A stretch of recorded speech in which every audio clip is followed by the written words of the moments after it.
परिमेय संख्या को हम लोग भिन्न के रूप में लिख सकते हैं। भिन्न बराबर क्या होता है, यानी कि भिन्न का मतलब क्या होता है, अंश बटे हर होता है। यानी कि परिमेय संख्या को हम लोग p बटे q के रूप में लिख सकते हैं, लेकिन इसमें एक कंडीशन बताए हैं कि q का मान 0 नहीं होना चाहिए। q का मान 0 नहीं होना चाहिए, तो इसका क्या मतलब हुआ, q not equal to 0। q का मान 0 नहीं होना चाहिए, इसका मतलब क्या हुआ कि हर का मान 0 नहीं होना चाहिए, हर बराबर 0 नहीं होना चाहिए। यही समझा है। यहाँ जो लिखे हैं p बटे q, ये p और q क्या है, सबसे पहले ये समझते हैं। तो p और q एक पूर्णांक संख्या है। p और q एक पूर्णांक है, या पूर्णांक है लिख देंगे, या पूर्णांक संख्या है, पूर्णांक संख्या है। समझने के लिए पूरा लिख देते हैं। p और q एक क्या है, पूर्णांक है, यानी कि एक पूर्णांक संख्या है। अब समझते हैं कि ये पूर्णांक क्या होता है। पूर्णांक क्या होता है, तो सबसे पहले समझते हैं पूर्णांक। मान लीजिए यहाँ मान लिए मूल बिंदु। अब ये मूल बिंदु क्या होता है, तो मूल बिंदु होता है 0। अब यहाँ से हम लोग को आगे जाना है, यानी कि 0 से हम लोग को आगे जाना है, तो क्या हो जाएगा, बढ़ते हुए जाएंगे 0 1 2 3 4 डॉट डॉट डॉट अनंत तक, यानी कि प्लस में इधर जाएंगे। अगर मूल बिंदु से हम लोग को पीछे जाना रहेगा, मतलब 0 से हम लोग को पीछे जाना रहेगा, तो क्या हो जाएगा, माइनस में इधर जाना पड़ेगा, -1 -2 -3 -4 डॉट डॉट डॉट।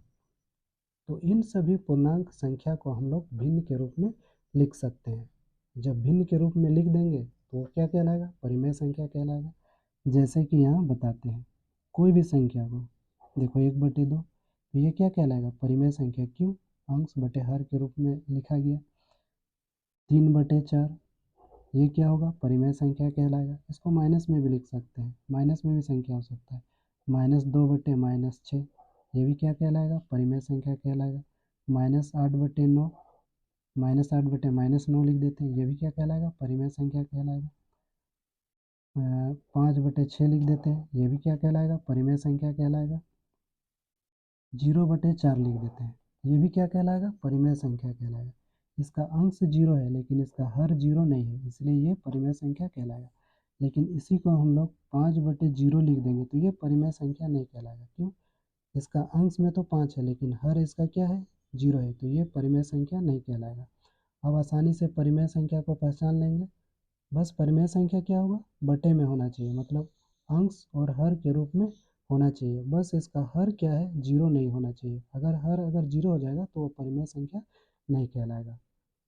पूर्णांक का मतलब समझ में आ गया। मूल बिंदु क्या होता है ये समझ में आ गया। मूल बिंदु क्या होता है, 0 होता है। p बटे q के रूप में लिख सकते हैं परिमेय संख्या को। ये p और q क्या होता है ये समझ में आ गया। p और q एक क्या है, पूर्णांक है, यानी कि एक पूर्णांक संख्या है। समझ में आ गया परिमेय संख्या कैसे पहचान लेंगे। अब आते हैं अपरिमेय संख्या के बारे में। अपरिमेय संख्या, सबसे पहले अपरिमेय संख्या को हम लोग भिन्न के रूप में नहीं लिख सकते हैं, यानी कि इसको अंश बटे हर के रूप में इसको नहीं लिख सकते हैं, यानी कि इसको p बटे q के रूप में इसको नहीं लिख सकते हैं। इतना तक तो समझ में आ गया, ठीक है। अपरिमेय संख्या को पहचानेंगे कैसे, कौन कौन संख्या अपरिमेय संख्या होता है वो बताते हैं।